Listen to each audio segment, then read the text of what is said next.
Halo para pendengar dimanapun kalian berada. Kali ini gue bakal bahas siapa itu Rufus, siapa itu Shurshana, dan siapa itu 6 dewa besar. Topik tentang 6 dewa besar hanya bisa kalian temukan di dalam light novel, karena versi anime hampir tidak menceritakan tentang keberadaan mereka. Kalau tidak salah, satu-satunya scene yang menyinggung tentang 6 dewa besar hanya ada di awal season 1 ketika Ainz bertemu Nigun. Di situ Nigun menggunakan item bernama Sealing Crystal yang adalah item peninggalan dari 6 dewa besar. So, pertama-tama mari kita mulai dari siapa itu 6 dewa besar. Simpelnya, mereka adalah kelompok player yang tiba ke New World 600 tahun sebelum kedatangan Ainz, dan bisa dibilang kalau mereka adalah player pertama yang tiba ke dunia ini.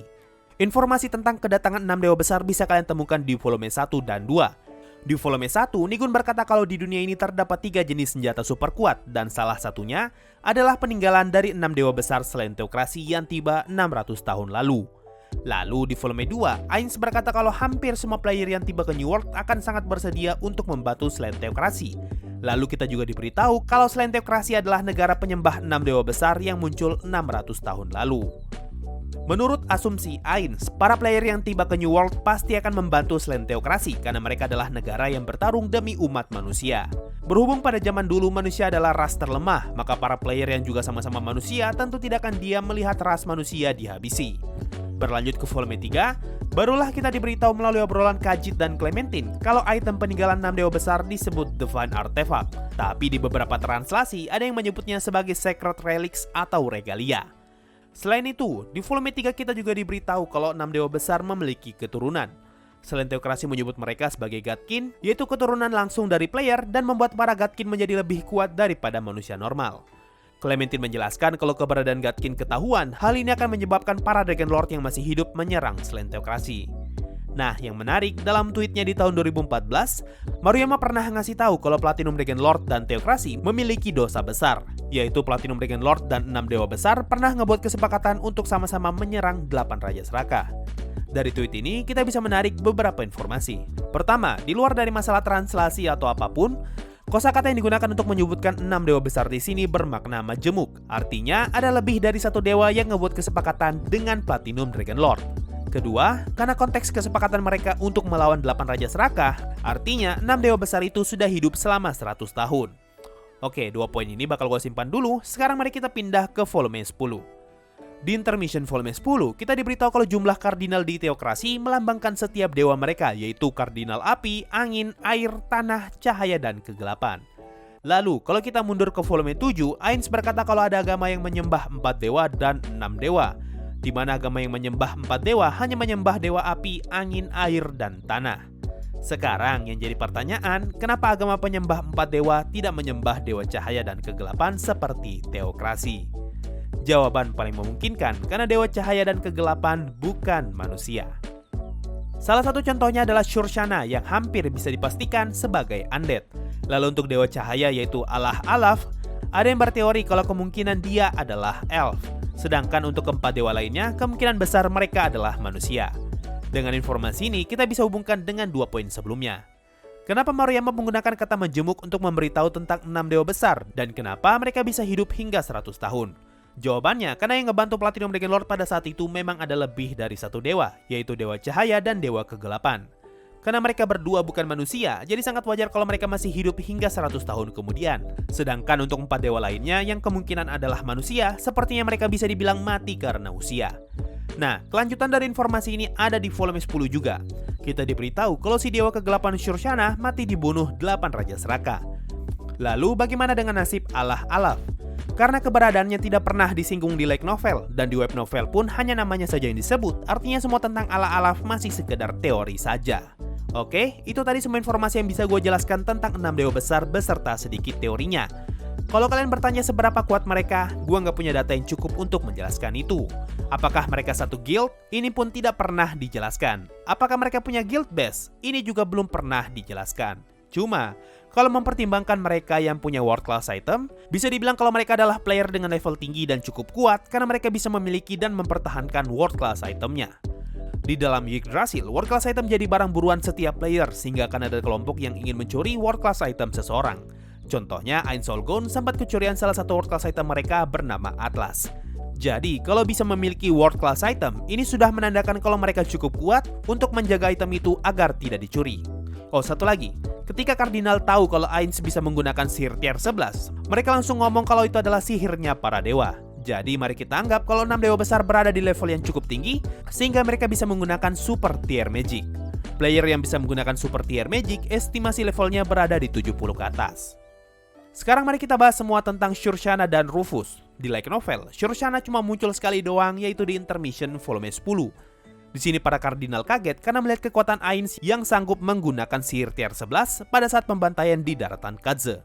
Lalu muncul narasi kalau jangan-jangan Ainz adalah reinkarnasi Shurshana karena secara deskripsi mereka mirip. Narasi itu kemudian dibantah dengan perkataan kalau memang Shurshana bangkit kembali, harusnya orang itu memberitahu kita karena dia adalah pengikut pertama Shurshana. Dari sini bisa kita tarik beberapa pertanyaan. Pertama, siapakah pengikut pertama yang dimaksud? Kedua, apa maksudnya deskripsi Ainz mirip dengan Shurshana? Mari kita jawab poin pertama dulu. Di volume 14, Azut ngomong ke Black Scripture kalau dia penasaran dengan seseorang bernama Rufus atau Ruf-S yang kadang disebut sebagai My Lord atau Undead. Black Scripture yang mendengar ini pun langsung marah dan hampir membuat Azut terbunuh. Nah, karena Black Scripture adalah unit yang sangat memuja dewa kegelapan Shurshana, artinya kemarahan mereka ketika mendengar nama Rufus pasti ada hubungannya dengan Shurshana. Lalu ditariklah informasi ini ke volume 10 tadi, yang ngasih tahu kita kalau pengikut pertama Shurshana masih hidup. Karena Azut seperti memberi kesan kalau Rufus adalah undead, ini pun menjelaskan kenapa Rufus masih hidup sampai sekarang, padahal dia adalah pengikut pertama Shurshana yang mungkin saja sudah hidup selama 600 tahun. So itu tadi semua penjelasan tentang Rufus. Sampai saat ini, cuma informasi itu saja yang bisa dikumpulkan tentang dia. Sekarang mari kita masuk ke poin kedua. Kenapa Shurshana dikatakan mirip dengan Ainz? Untuk menjawab informasi ini, kita harus ngambil sumber dari web novel. Di sini Vice-Head Priest of Water mendapatkan kabar kalau Master of Nazarick terlihat mirip dengan sang dewa kematian Shurshana. By the way, Ala-Alaf dan Shurshana punya dua julukan, yaitu dewa kematian atau dewa kegelapan Shurshana dan dewa kehidupan atau dewa cahaya Ala-Alaf. Kemudian di web novel kita diberitahu tentang lukisan Shurshana. Shurshana digambarkan sebagai avatar kematian, dengan tengkorak sebagai dasarnya dan hanya memiliki sedikit kulit. Dia menggunakan jubah hitam besar yang menutupi tubuhnya sambil memegang tongkat yang berkilau. Nah, dari sini mulai kelihatan nih alasan kenapa Ainz dikatakan mirip dengan Shurshana, karena sama-sama memiliki tubuh tulang dan menggunakan jubah hitam. Sehingga mungkin saja Shurshana adalah magic caster dengan ras skeleton. Lalu, apakah Shurshana adalah ras overlord sama seperti Ainz? Gua rasa terlalu jauh untuk beranggapan seperti ini karena tidak ada informasi yang mengarah ke sana. Kemudian ada paragraf di web novel yang mencoba menjelaskan deskripsi Shurshana, tapi kosakata yang digunakan terlalu ribet kalau ditranslasi ke bahasa Indonesia. Jadi gua bakal sebut poin pentingnya saja. Dari ke-6 dewa, Shurshana adalah yang terkuat melebihi dewa cahaya dan ke-4 dewa lainnya. Dia mampu mengendalikan rasa takut, mengendalikan kematian, dan juga penyakit, sehingga orang-orang akan mengira dirinya sebagai dewa jahat atau evil god. Dia punya anak buah yang disebut Smaller Gods atau dewa-dewa yang lebih kecil. Kalau dari kalimatnya, sepertinya Smaller Gods suka menebar ketakutan yang berbanding terbalik dengan Shurshana yang tidak suka membuat kerusakan. Sehingga ini seperti memberi kesan kalau Smaller Gods berada di bawah kepemilikan dewa lain. Satu-satunya alasan kenapa Shurshana disembah karena para pengikutnya memohon agar Shurshana tidak menggunakan kekuatannya kepada mereka. Nah, dari deskripsi ini, yang paling gua bingungkan adalah istilah Smaller Gods. Sama sekali tidak dijelaskan apakah mereka NPC, mercenaries, atau monster yang disummon Shurshana. Lalu ada juga kemungkinan kalau Rufus adalah salah satu dari Smaller Gods yang tersisa. Selain itu, dari penjelasan Smaller Gods tadi, mereka sepertinya adalah makhluk yang jahat atau setidaknya punya nilai karma negatif.